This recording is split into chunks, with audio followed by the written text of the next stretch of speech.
For someone who's been in the job for so long, George Osborne is surrounded by a surprising amount of uncertainty.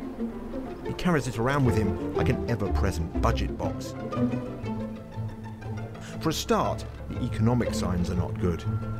He's also constrained by the politics of the referendum. And then there is his own future. What happens when his friend and partner, David Cameron, steps down from the premiership?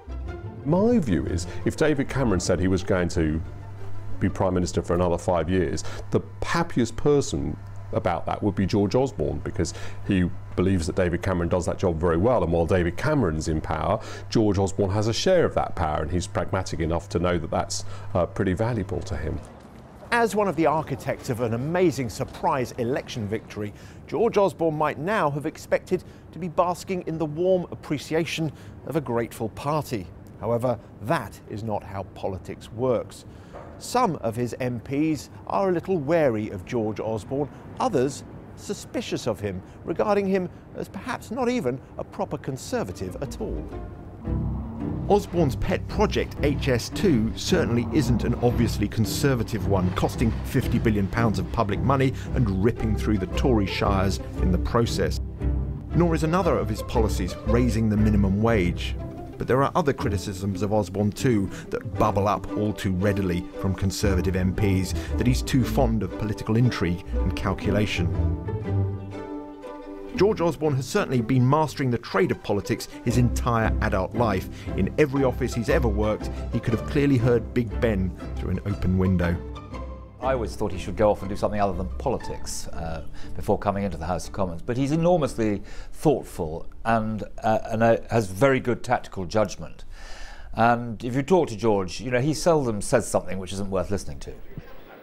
1994 marked the beginning of a nightmare for the Conservative Party. They were deep into a decade-long nervous breakdown over Europe.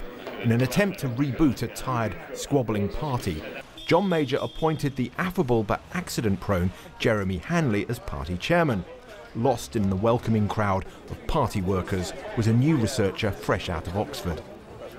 The day after George Osborne was filmed in front of Central Office, the party's fortunes nosedived even further.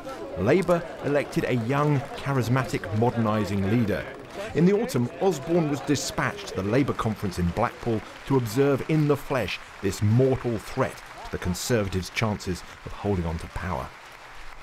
In 1994, at the Labour Party conference, George was there for the Conservative Research Department. I was there for a think tank, and we found ourselves sitting next to each other when Tony Blair made his great speech abolishing Clause 4. And afterwards, we went for a drink and we talked about what we'd seen, and we both agreed the Conservative Party would never get back into power until it coped with what we'd just seen, until it coped with the fact that Tony Blair was serious about making Labour new Labour. You still think these jokes are a good idea on the first page? Definitely, I think the John Prescott one works a treat. George Osborne was never far from the leader's office. He was highly valued as a speechwriter. A seat in Parliament, though, meant he could give as well as write those speeches. And it opened up for him the higher rungs of politics. After the 2005 election defeat, Michael Howard gave him an extraordinary promotion, making him Shadow Chancellor at still only 33. You know, there's a bit of a gambler in George. He's a relation of Aspinall, and I think he took the view that up against the colossus of Gordon Brown as Chancellor of the Exchequer, you know, a formidable task. Gordon Brown had to be lucky every time, and he only had to be lucky once. Osborne and Cameron were now the crucial partnership at the top of the Conservative Party. For political journalists, the comparisons were too inviting to ignore. Do you know what the papers are going to say tomorrow? They're going to say, have the Conservatives found their Brown and Blair? How much of a weight on you and George Osborne is that, do you think? It's probably fatal, I don't know. They have always worked very closely and very effectively together, and I think that's one of their strengths collectively as a partnership.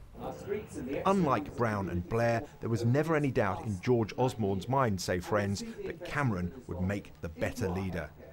It was George Osborne who ran the Cameron leadership campaign on a Blair-like modernising ticket.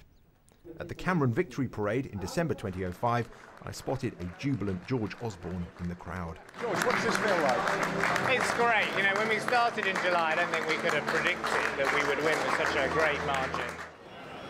To start with, Osborne promised to match Labour's spending plans, but as the world economy began unravelling, he had to ditch that policy in a hurry. In an attempt to understand what was going on, he travelled to New York to meet the big players in global finance face to face. I went with him on that trip and saw how every meeting reinforced his conviction that the British economy was heading for a potentially catastrophic crash. One thing's very clear is Britain is ill prepared for the financial turbulence and its impact on the British economy that is likely to happen later this year.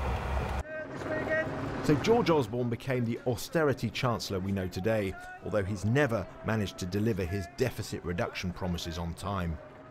The journey between number 11 Downing Street and number 10 there is just a few yards, but in politics, of course, it has consumed many a career. George Osborne's critics say he's now obsessed with making that transition to Prime Minister, and everything he does is couched in those terms.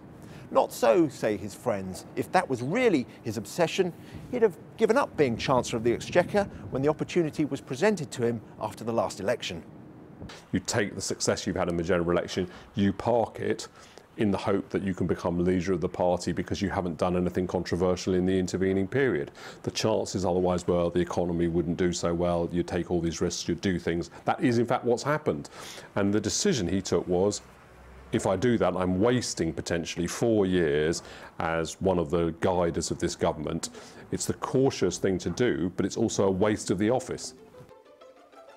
But this week's budget doesn't look like one where George Osborne will be able to do very much.